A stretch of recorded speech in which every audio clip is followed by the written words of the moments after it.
जय हिंद, नमस्कार। कैसे आप सभी? आई हो आप सभी बहुत ही अच्छे होंगे। तो जैसा कि आप सभी को हम एक वीडियो बना के अपलोड किए थे कि मेरा जो है ना मोबाइल चोरी हो गया है, ठीक है ना। जिसकी वजह से हम आप लोग के लिए ना लाइव क्लास ले पता देते हैं ना कुछ, मतलब वह चैनल पे हम काम कर नहीं सकते क्योंकि मेरा पूरा डाटा जितना वगैरह था हर चीज़ मेरा उस मोबाइल में था, जो कि चोरी हो गया है कि उसका कोई पता नहीं है, ठीक है ना। तो हार सार के जो है ना रोध हो के जो है ना क्या करें, इस चैनल को मैंने क्रिएट किया है। ये मेरा नया चैनल है और मेरे पास मोबाइल भी नहीं था, तो अभी जो हम मोबाइल शूट कर रहे हैं शायद इसका वीडियो क्वालिटी बहुत ही अच्छा होगा, ठीक है ना। एक्चुअली है क्या, हम किसी विद्यार्थी से जो ना हेल्प लिए हैं, मतलब पैसा मांगे हैं कि मुझे 1 महीना के लिए मोबाइल दो, बाकी बाद मेरे पास पैसा वैसा होगा तो हम बहुत जल्द जो है ना मोबाइल ले लेंगे, ठीक है। तो साथियों, अब जो है नया चैनल पे हम शुरू करने जा रहे हैं, यह हमारा है क्वेश्चन बैंक, है ना। क्योंकि क्वेश्चन बैंक का जरूरी है कि लगभग देखिए आपका 70 से 80% प्रश्न जो है आपका क्वेश्चन बैंक से ही पूछा जाता है। तो इसलिए आप क्वेश्चन बैंक को बहुत सीधा से पढ़ लीजिएगा, ठीक है ना। और जो भी क्लास आप लोग के लिए हम लेकर आएंगे तो एग्जाम 2024 के लिए बहुत ही खास होगा, बहुत इंपोर्टेंट होगा। तो इसलिए आप क्लास को सीधा से देखिएगा, ध्यान से देखिएगा। तो चलिए आज क्लास को करते शुरू। और जो है प्लीज साथियों, मेरे प्यारे बच्चों, आपसे वीडियो को शेयर कीजिए और अधिक से अधिक शेयर कीजिए, ठीक है ना। ताकि जो है ना जल्द से जल्द यह चैनल भी क्या हो, इस चैनल का जो फैमिली होगा ना, सब्सक्राइबर जो होगा उसको जल्दी से बड़ा हो जाएगा, मतलब ज्यादा हो जाएगा, ठीक है। तो चलिए क्लास को करते हैं शुरू। तो आज हमारे जो क्वेश्चन बैंक शुरू होगा साथियों, वो हमारा होगा 2017 का। किसका? 2017 का क्वेश्चन बैंक। अब पूरा आपको पढ़ाएंगे, ऑब्जेक्टिव सब्जेक्टिव सब पढ़ाएंगे, ठीक है ना। तो ये हमारा जो है ना 2017 का पार्ट 1 है, क्योंकि हमारा एक वीडियो में तो सब आएगा नहीं, इसलिए इसको हम क्या बोलते हैं, पार्ट 1 बोल दिए, ठीक है। चलिए क्लास को करते हैं स्टार्ट। तो देखिए आपके सामने प्रश्न है, द्विघात समीकरण 2x² - 4x + 3 = 0 का विवेचक होगा। विवेचक, विवेचक का मतलब होता है डी। तो सबसे पहले यहाँ पर क्या करेंगे, ए का मान निकाल लेंगे। ए का मान 2 है और बी का मान -4 है एंड सी का मान 3 है। तो विवेचक का मतलब होता है डी, यानी कि डी बराबर हो जाएगा b² - 4ac, ठीक है। तो b² बी का मान हो गया 2, सॉरी ए यहाँ पे -4 है, -4 का हो जाएगा स्क्वायर -4 इंटू ए सी। ए का मान 2 और सी का मान 3। चलिए तो देखिए माइनस का दोबारा स्क्वायर करेंगे तो हो जाएगा प्लस, और 4 का स्क्वायर हो जाएगा 4 चौके 16 माइनस 3 6 चौक हो जाएगा 24, घटेगा तो हो जाएगा -8, क्योंकि आपका ये -16 में -24 में घटेगा 16 तो कितना होगा, -8 बचेगा। ये हमारा क्या होगा, आंसर हो गया। चलिए क्वेश्चन नेक्स्ट आते हैं। सवाल है, निम्न में कौन परिमेय संख्या है। देखिए परिमेय संख्या कौन है बच्चों, इनमें से बताना परिमेय कौन है। तो जो संख्या रूट से बाहर निकल जाती है वो हमारा होती है परिमेय संख्या। एक क्वेश्चन आपको एग्जाम में आता है कि परिमेय को परिभाषित कीजिए, परिमेय संख्या का परिभाषा दीजिए। तो ध्यान दीजिएगा, परिमेय संख्या उसे कहते हैं जिस संख्या को p/q के रूप में लिखा जाता है उसे कहते हैं परिमेय संख्या, ठीक है। क्या लिखेंगे, जिस संख्या को p/q के रूप में लिखा जा सके उसे परिमेय संख्या कहते हैं। क्या कहते हैं, परिमेय संख्या कहते हैं। और एक शर्त याद रखना है, इसमें क्या होता है, जहां हमारा p और q पूर्णांक संख्या होगा, p और q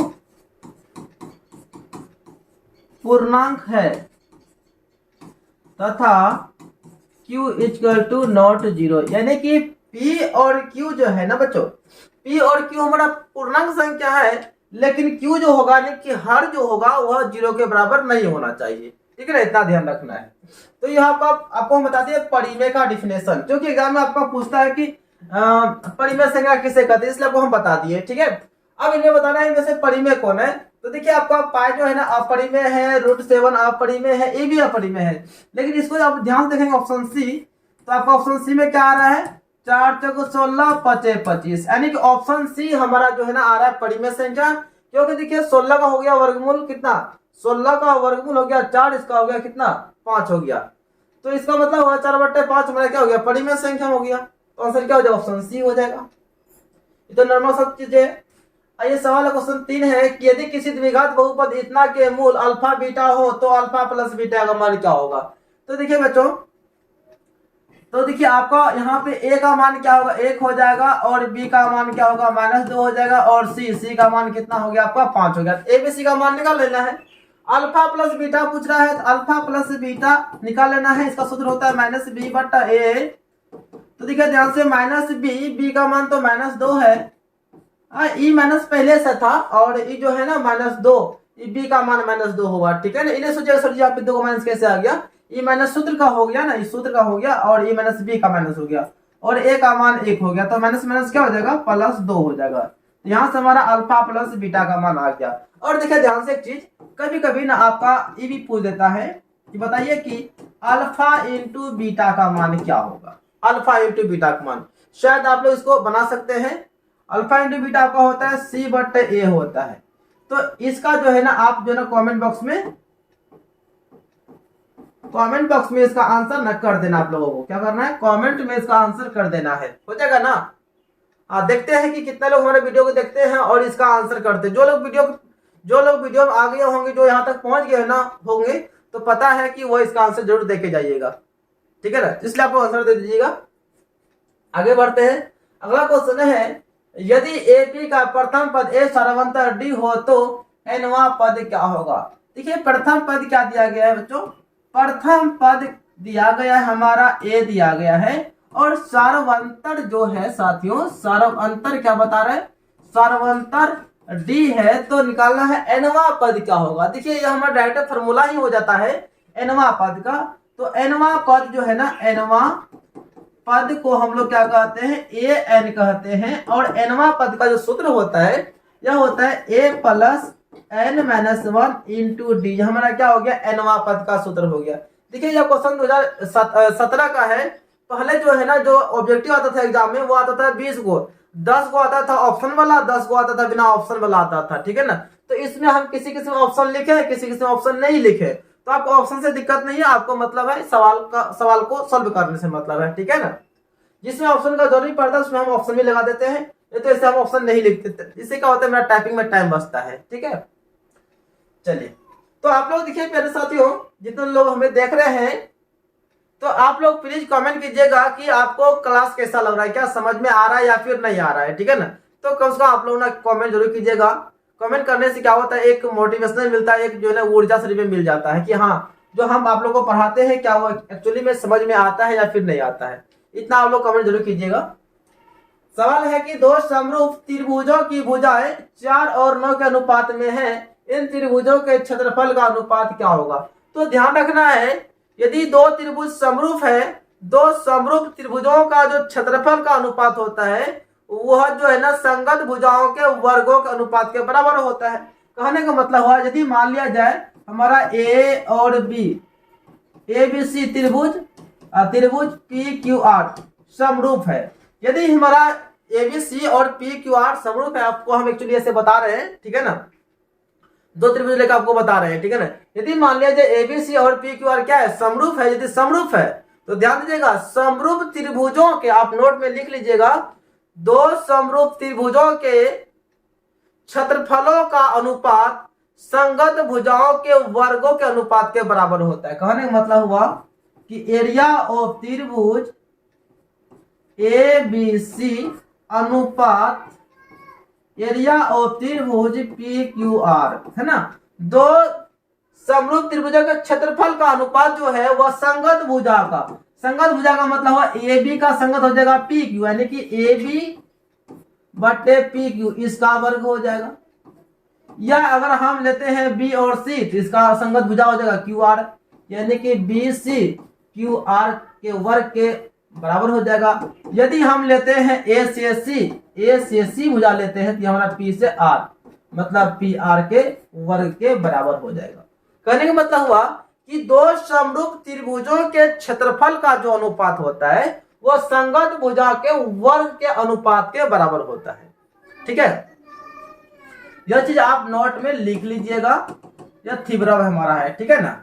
चलिए अब यहां आते हैं कि दो समरूप त्रिभुज, अब दो त्रिभुज समरूप है और समरूप त्रिभुज का भुजा दिया गया है कितना, इसका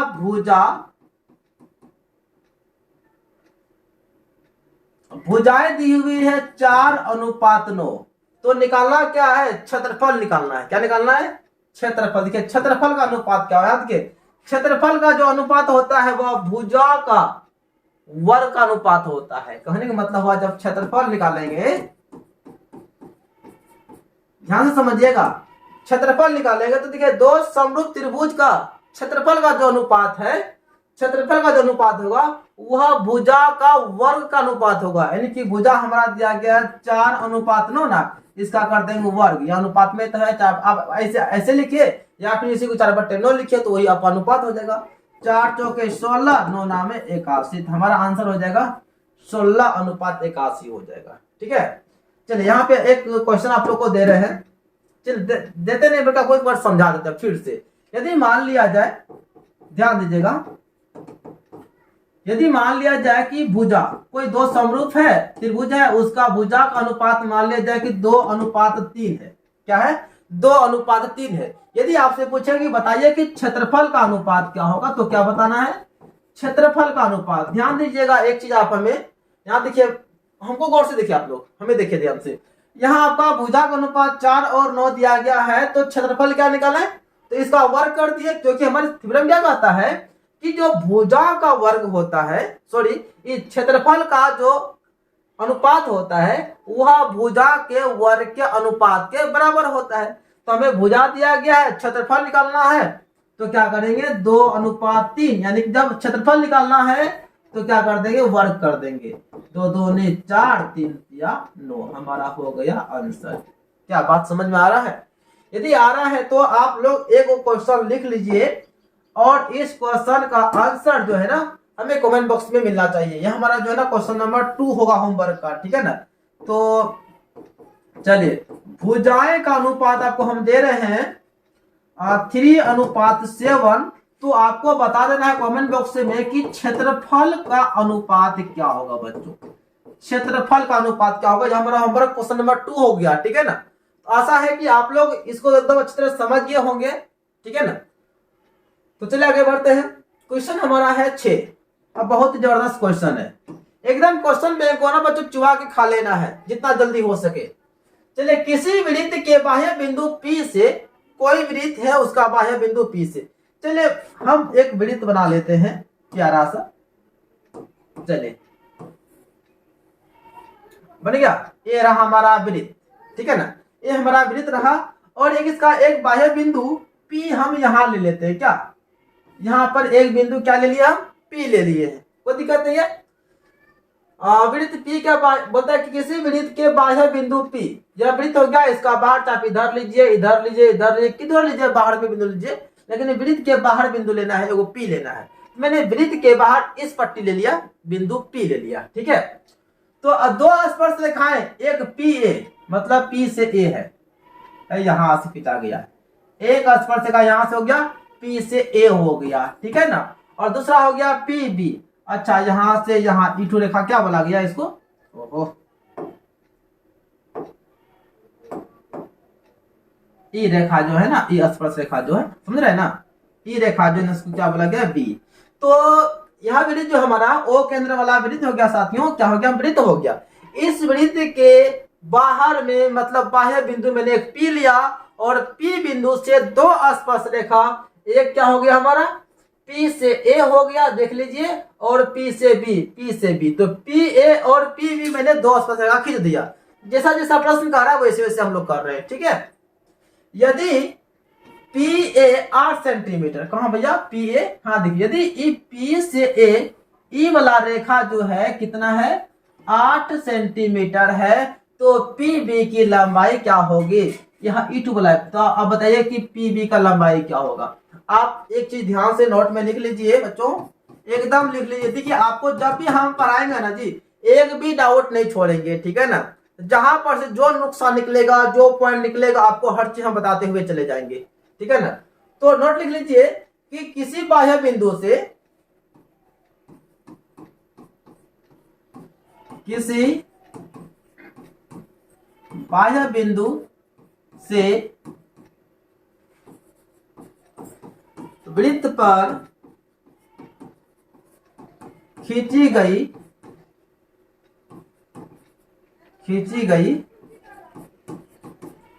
दो स्पर्श रेखाएं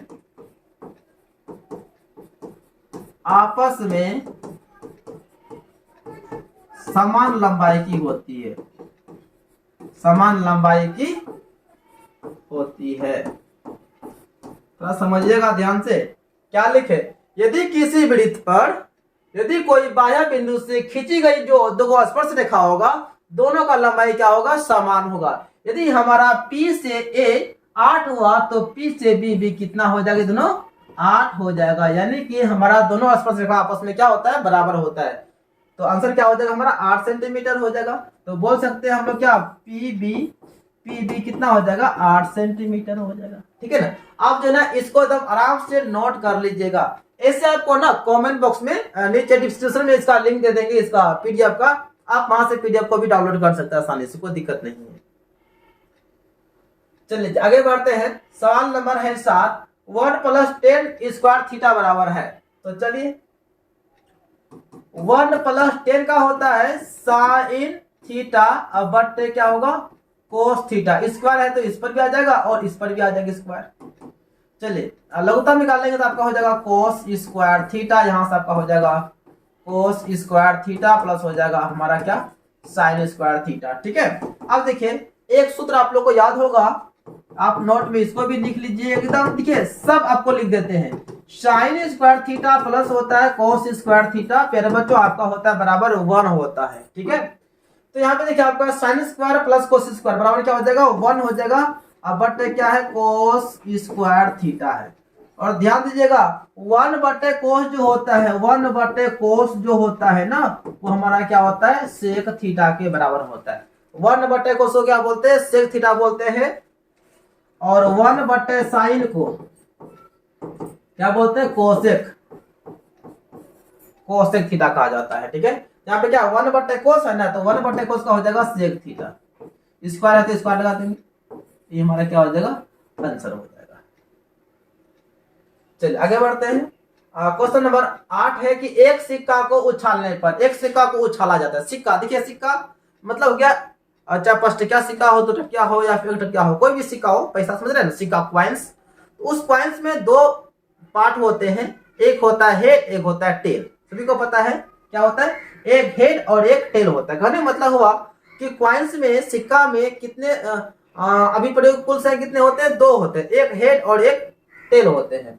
तो एक सिक्का को उछालने पर एक चीत आने की प्रयत्ता क्या होगी। तो सबसे पहले निकाल लेना है कुल संख्या। तो देखिए कुल संख्या, देखिए आपको यह ऑब्जेक्टिव है, आपको डायरेक्ट भी बता सकते हैं, लेकिन आपको क्लियर से डिटेल में बता रहे हैं, ताकि जो है ना, हम तो आपको आराम से बता रहे हैं, लेकिन आप एग्जाम में फटाफट मार के आना है। ठीक है ना। वहां पे आपको ऑप्शन भी लिखा रहेगा। तो कुल संख्या जो आपका 2 हो जाएगा, एक हेड एक टेल। तो सवाल में क्या, चीत आने की प्रयत्ता, मतलब टेल आने की प्रयत्ता। तो प्रयत्ता जो है ना चीत का, किसका, चीत का। तो चाहे हेड आए या फिर टेल आए, मतलब चाहे पट आए या चीत आए, एक ही को आएगा। तो एक ऊपर और कुल आ जाएगा 2 नीचे। हमारा आंसर हो जाएगा 1/2। क्लियर है। अब चलिए आगे बढ़ते हैं। यहाँ सवाल है इतना का बहुलक होगा, तो आप इसे भी पहले नोट में लिख लीजिए, आखिर बहुलक क्या होता है। चलिए, किसी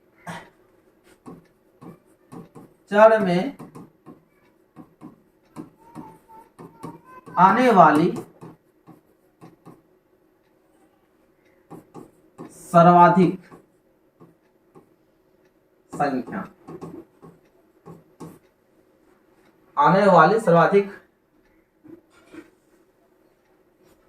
किसी चर में आने वाली,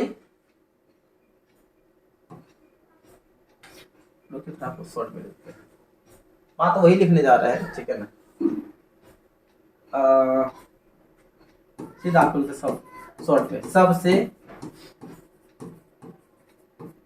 अधिक बार आने वाली संख्या बहुलक होती है। चलिए, बहुलक क्या होता है? तो इस आंकड़े देखिए, सबसे अधिक बार आने वाली संख्या, जो अंक यानी जो चर आंकड़ों में सबसे अधिक बार आएगा वही हमारा क्या होगा? बहुलक होगा। यहाँ पे हम लेते हैं बहुलक यानी कि मोड, बहुलक। बहुलक क्या होगा भाई? तो देखना है कि सबसे अधिक बार इसमें कौन ऐसा अंक है जो रिपीट अधिक बार किया है। जैसे अगर हम बात करेंगे 2 का, 2 मात्र एक बार ही आया है। कितना बार आया है? 2 एक बार आया है। लेकिन 3 देखे तो 3 कितना बार आया है? 3 2 बार आया है। इसका मतलब हुआ ये पूरे संख्या में सबसे अधिक बार आने वाला संख्या कौन है? 3 है। अर्थात हमारा जो बहुलक हो जाएगा ना, वह बहुलक कितना हो जाएगा? 3 हो जाएगा। बस हो गया। ठीक है, चलिए क्वेश्चन नेक्स्ट आते हैं। इतना और इतना बीच के दूरी ज्ञात कीजिए।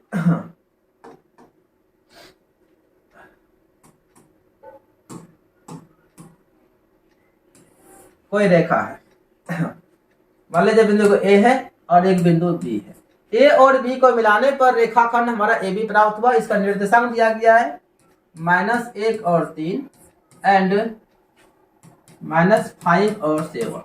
देखिए, यह निर्देशांक हम ए के पास भी लिख देंगे और ए का बी में भी लिख देंगे, कोई दिक्कत नहीं है। ठीक है, निकालना है ए बी का दूरी। क्या निकालेंगे? ए बी के बीच का दूरी। ए बी बराबर, तो इसका सूत्र होता है x1 माइनस x2 का whole square plus y1 minus y2 का होल स्क्वायर।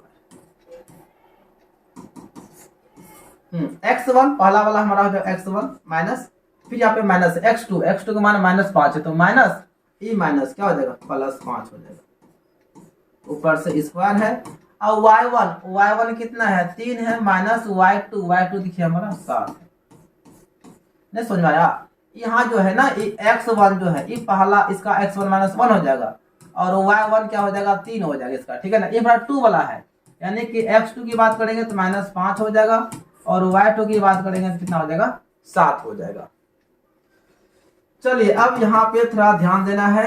यहाँ देखिए ध्यान से, ये 5 में घटे 1 तो कितना बचेगा? 4 का स्क्वायर, 4 चौके 16 प्लस यहाँ पे देखिए -7 में घटेगा 3 तो बचेगा -4, -4 का स्क्वायर हो जाएगा 4 चौके 16 प्लस हो जाएगा 16, तो स्क्वायर ना होगा 16 और 16 हो जाएगा 32। यहाँ देखिए 4 चौके 16, 16 दूनी 32। तो क्या होगा? यहाँ से हमारा एक 4 बाहर हो जाएगा, 2 रहेगा अंदर में। ठीक है ना, इतना इकाई हो गया, यानी 4√2 इकाई। ठीक है, आया समझ में ना? देखिए, आप लोग कमेंट बॉक्स में जरूर अपना राय बताते रहिएगा, क्या समाचार है आप लोगों का, समझ में आ रहा है कि नहीं आ रहा है। चलिए अगला क्वेश्चन है प्यारे बच्चों। सवाल है कि सबसे छोटी अभाज्य संख्या कौन है? सबसे छोटी अभाज्य। तो सबसे पहले आप जान लीजिए कि अभाज्य संख्या होता क्या है। अभाज्य संख्या वह संख्या होती है जो एक और स्वयं से विभाजित होती है, उसे कहते हैं अभाज्य संख्या। जैसे आपका 2 3 5 7 9 नहीं होगा, 11 हो जाएगा, 13 हो जाएगा। ये सभी कौन संख्या है? अभाज्य संख्या है। अभाज्य संख्या उसे कहते हैं जो एक से और खुद स्वयं से भाग लगे। इस 2 में केवल 1 से भाग लगता है और केवल 2 से भाग लगता है, ये हमारा अभाज्य संख्या। यहाँ देखेंगे तो आपका 3 में 1 से भाग लग रहा है और 3 में खुद 3 से लग रहा है। कहने का मतलब हुआ कि वह संख्या जो 1 से और खुद से स्वयं से भाग लगे उसे कहते हैं अभाज्य संख्या। अभाज्य संख्या समझ में आ गया। अब यहाँ पे समझिए कि सबसे छोटी अभाज्य संख्या कौन है? तो सबसे छोटा हमारा 2 ना हो गया, तो इसका आंसर क्या हो जाएगा? इसका आंसर हो जाएगा 2। सबसे छोटी अभाज्य संख्या क्या हो गया? 2 हो गया। यदि यही क्वेश्चन पूछता कि सबसे छोटी विषम अभाज्य संख्या, तो क्या होता आंसर? यदि क्वेश्चन आपसे एग्जाम में आ जाए कि सबसे छोटी विषम अभाज्य, बताइए क्या होता? क्या बता सकते हैं? यदि बता सकते हैं तो लीजिए, ये होमवर्क जो है ना, क्वेश्चन नंबर 3 आपको छोड़ दिए, इसका भी आंसर कमेंट बॉक्स में बताना है। जितना लोग जो है ना इसका आंसर दीजिएगा, देंगे आंसर, उन सभी का नाम अगले वीडियो में लेंगे और स्क्रीनशॉट भी लगा देंगे कि देखिए कौन कौन विद्यार्थी इसका आंसर दिया है। ठीक है ना, सीधा उसका कमेंट हम यहाँ पे यूट्यूब पे ही लाके दिखा देंगे। ठीक है ना, तो समझ में आ गया। तो सबसे छोटी हमारा जो आभास संख्या है वह 2 हो गया। अब आपको बताना है सबसे छोटी विषम आभाज, तो खोजना है इसमें सबसे छोटी विषम आभाज कौन है। ठीक है, चलिए आगे बढ़ते हैं। तो y अक्ष पर स्थित किसी बिंदु का x नियामक होता है। देखिए आप पहले समझिए अक्ष क्या होता है।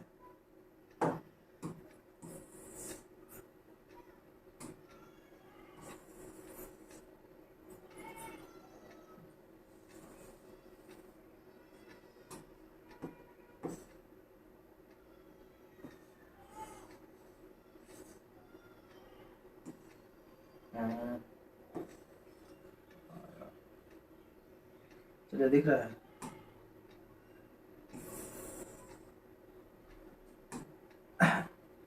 यह हमारा होता है एक्स डैश, यह होता है एक्स, यह होता है वाई, यह होता है वाई डैश। ये हो गया मूल बिंदु और इसको हम लोग क्या कहते हैं, मूल बिंदु कहते हैं। और मूल बिंदु का जो निर्देशांक होता है यह होता है 0 और 0। क्या होता है, 0 और 0 होता है। चलिए इधर हमारा आएगा 1 2 3 इस तरह चलेगा। इधर हमारा पॉजिटिव भी आता है प्लस में, इधर भी चलेंगे तो ये प्लस में आता है। इधर आते थोड़ा होता है माइनस में, जैसे कि -1 -2। इधर आते थे क्या होता है, माइनस में होता है -1 -2 -3। इधर हमारा 1 2 1 2 3 चलते रहेगा। तो यहाँ पे सवाल हमसे पूछा गया है कि y अक्ष पर, किस पर, y अक्ष पर, ये हमारा y अक्ष है, y अक्ष पर x बिंदु का नियामक क्या होगा। एक बात ध्यान से सुनिए, आपको जो हम बताने जा रहे हैं, यहाँ पे आपको हम नोट में लिख भी देते हैं ताकि आप लोग को दिक्कत ना हो। x अक्ष पर y का, लिखिए y नियामक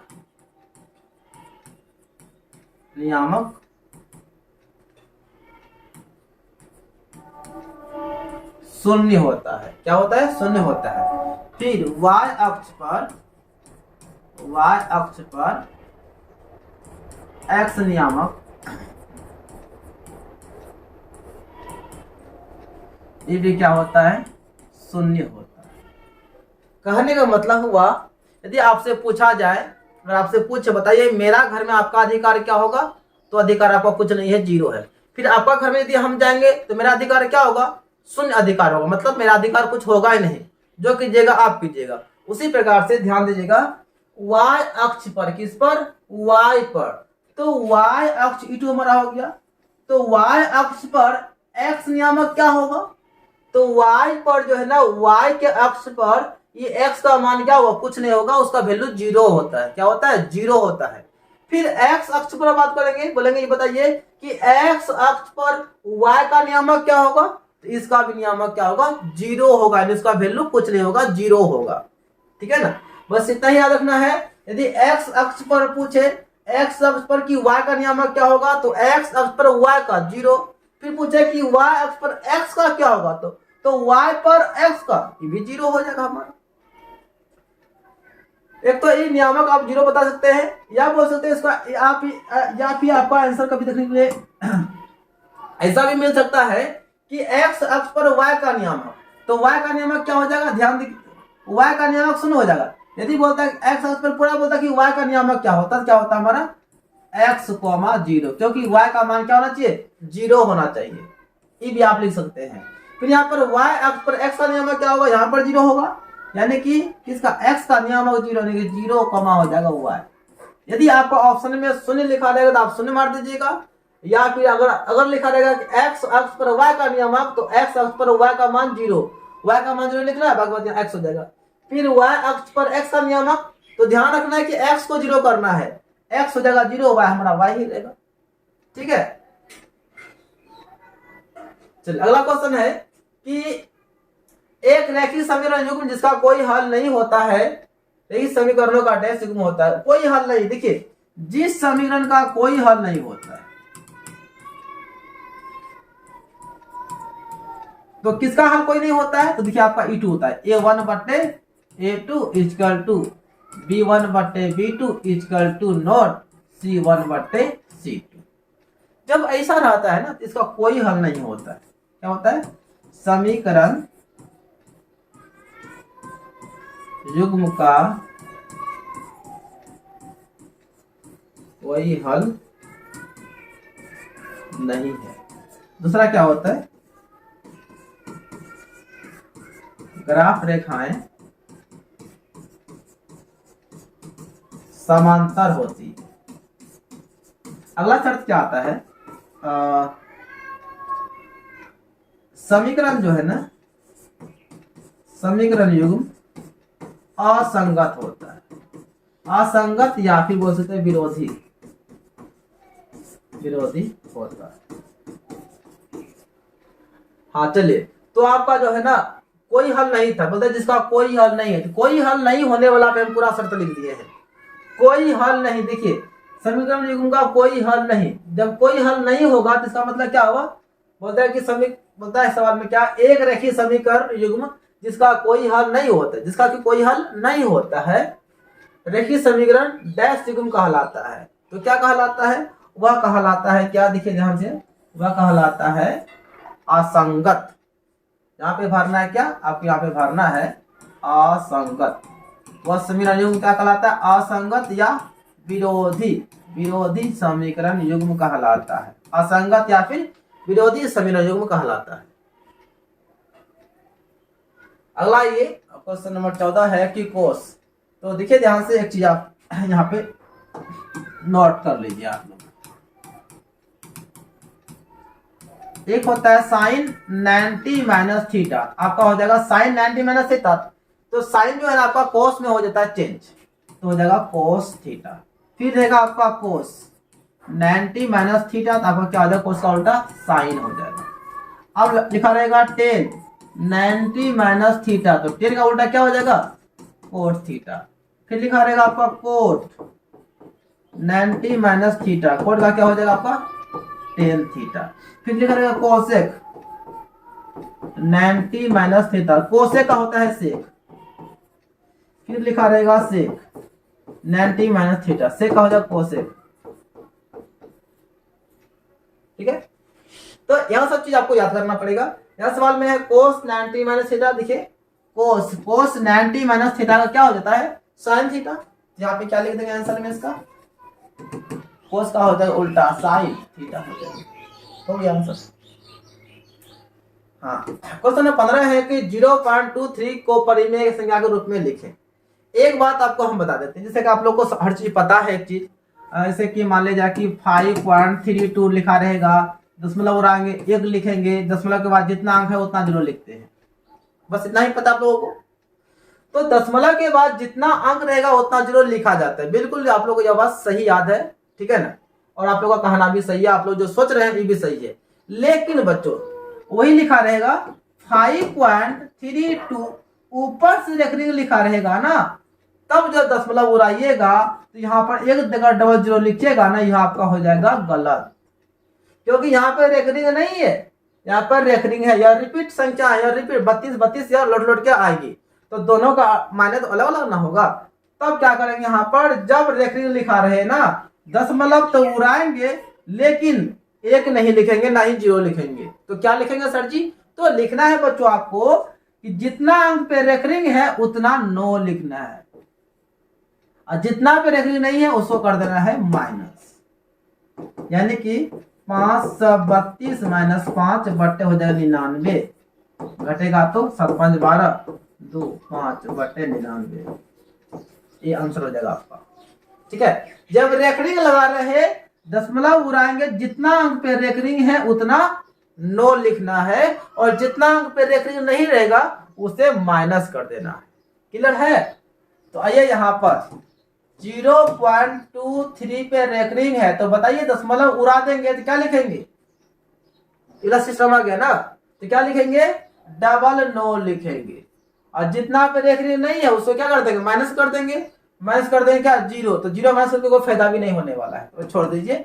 आपका हो जाएगा 23 बट्टे 99, क्या हो जाएगा 23/99 हो जाएगा। चलिए, तो एक क्वेश्चन आप लोग को दे देते हैं। क्वेश्चन नंबर होगा 4 होमवर्क।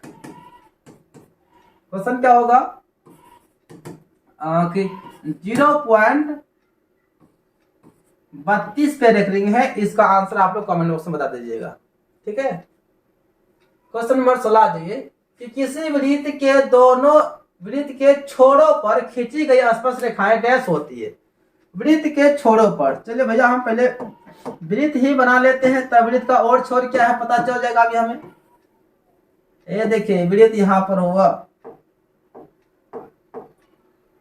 और यह वृत्त का हो गया व्यास। भैया क्या हो गया बच्चों? व्यास। ये हो गया केंद्र।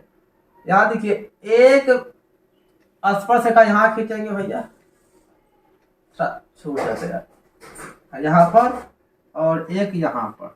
यह स्पर्श रेखा ये समझिए यहाँ पे। चलिए अब हो गया ना। तो ध्यान दीजिएगा APQ, ठीक है। ये जो स्पर्श रेखा है ना वृत्त के दोनों छोरों पर, छोर का मतलब एगो ई पट्टी एगो ई पट्टी, या आप इधर भी ऐसे खींच सकते हैं, लेकिन दोनों छोर होना चाहिए। ठीक है ना, यानी व्यास के दोनों सिरों पर आपको खींचना है। तो वृत्त के दोनों छोर पर जो स्पर्श रेखाएं खींची जाती है ना वह बिल्कुल समांतर होती है। क्या होती है? समांतर होती है।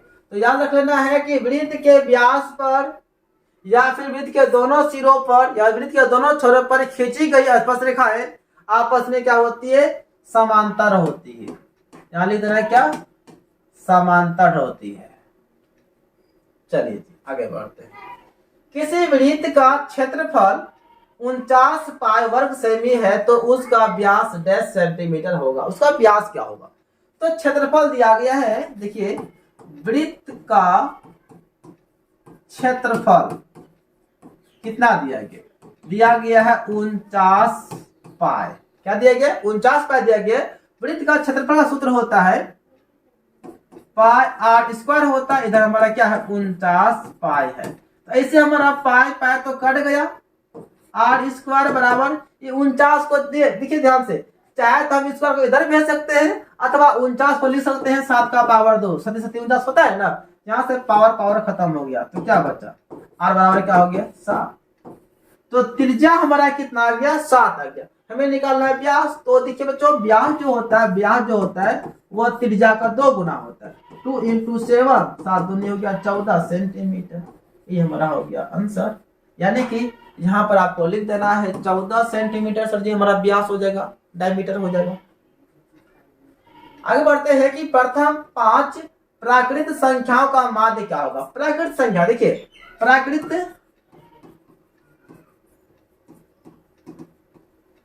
संख्या वह संख्या होती है जो कि 1 से प्रारंभ होती है, उसे कहते हैं प्राकृत संख्या। जैसे 1 2 3 4 5 6 7, ये कौन संख्या है? प्राकृत संख्या है, लेकिन नेचुरल नंबर है। वह संख्या जो कि 1 से शुरू होती है उसे कहते हैं प्राकृत संख्या कहते हैं। ठीक है। अब तो निकालना क्या कि प्रथम 5 प्राकृत संख्याओं का माध्य निकालना है। तो जी क्या लिखेंगे? पहले लिख लेंगे कि प्रथम 5 प्राकृत संख्याएं। फिर निकाल लेते हैं प्रथम 5 का प्राकृत संख्या। तो 1 हो जाएगा, 2 हो जाएगा, 3 हो जाएगा, 4 हो जाएगा, 5 हो गया। प्रथम 5 प्राकृत संख्या आ गया। अब निकाल लेना है क्या? माध्य। माध्य का सिंबल होता है तो होता है प्रेक्षणों को जो प्रेक्षणों की संख्या। तो 1 जोड़ 2 जोड़ 3 जोड़ 4 जोड़ 5। अब बट्टे क्या हो जाएगा? 5। तो नीचे 5 है, जोड़ा जाए 5 4 9 9 3 12 12 3 हो जाएगा 15। तो 5 तिया हो जाएगा 15, तो हो जाएगा 3। यानी कि प्रथम 5 प्राकृत संख्या का माध्य क्या हो जाएगा? हमारा 3 हो जाएगा। तो एक क्वेश्चन आप लोग को हम दे रहे हैं होमवर्क में, क्या बनेगा? तो बताइएगा कि प्रथम 5 पूर्ण संख्या का माध्य क्या होगा?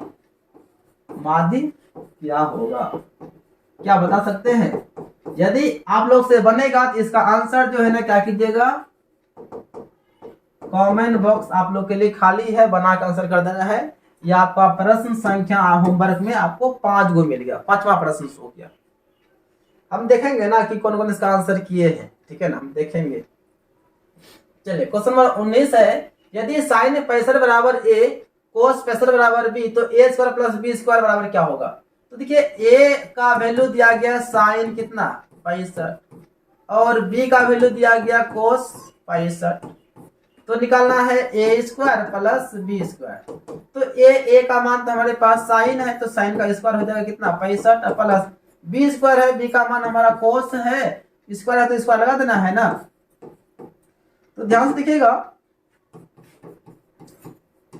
एक सूत्र होता है sine square theta plus cos square theta बराबर 1। ये 1 कब होता है, जब हमारा थीटा का मान समान होता है, यानी कि दोनों का थीटा का वैल्यू क्या होगा समान होता है, तब जो है ना साइन का वर्ग प्लस कोस का वर्ग बराबर क्या होता है 1 होता है। जब थीटा समान रहेगा तब, नहीं तो ऐसे कभी नहीं होगा। यहाँ पे आप देख सकते हैं कि साइन का वर्ग 65 कोस का वर्ग 65, इसका मतलब है जैसे यहाँ पर दोनों का एंगल थीटा थीटा समान है, उसी प्रकार से यहाँ पर हमारा कोस 65 और 65 क्या है बराबर है। इसका मतलब हुआ हम बोल सकते हैं ना sine square theta plus cos square theta बराबर क्या हो जाएगा 1 हो जाएगा। ये हमारा क्या हो जाएगा जी आंसर हो जाएगा। कोई दिक्कत किसी को। चलिए आज का लास्ट सवाल होगा बच्चों, क्योंकि हमारा 2017 में मात्र 20 को ही ऑब्जेक्टिव पूछा गया है, इसके बाद आपको सब्जेक्टिव का भी क्लास मिलेगा, ठीक है ना। प्रायिकता का अधिकतम मान क्या होगा। तो देखिए प्रायिकता का जो अधिकतम मान होता है, अधिकतम मान वह होता है 1 होता है। प्रायिकता का हाईएस्ट मान क्या होता है 1 होता है। और प्रायिकता का न्यूनतम मान जो है वह क्या होता है 0 होता है। प्रायिकता 1 होता है, 1 से छोटा होता है, 0 होता है, 0 यानी कहने मतलब 0 से लेकर जो है ना 1 के बीच में 1 तक होता है, इससे नहीं बड़ा होगा ना ही छोटा होगा। यानी कि सवाल का एक बात प्रायिकता कोई माइनस में नहीं होगा। माइनस में होने का मतलब क्या हुआ, वो आपका 0 से क्या हो गया छोटा हो गया। तो अगला आपको होमवर्क दे रहे हैं क्वेश्चन नंबर 6, निम्न में कौन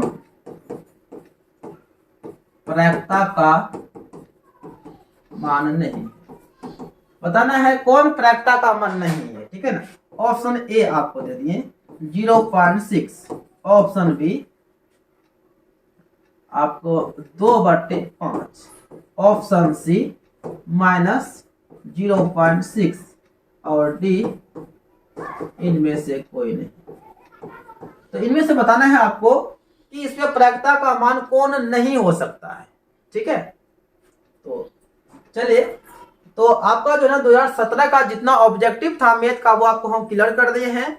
अब इसका जो पार्ट 2 आएगा उसमें आपको जो है ना सब्जेक्टिव बताएंगे, यानी कि 2 अंक का प्रश्न होगा, 3 अंक का होगा, 5 अंक का प्रश्न होगा, ठीक है। तो आप सभी वीडियो के बारे में जरूर कमेंट कीजिएगा कि आपको वीडियो कैसा लगा, ठीक है ना। एक बात मिलते हैं हम लोग कल नेक्स्ट पार्ट में मिलते हैं, तब तक के लिए जय Hind, Vande Mataram, best of luck. और प्लीज सपोर्ट जरूर कीजिएगा, आप लोग वीडियो शेयर जरूर कीजिएगा।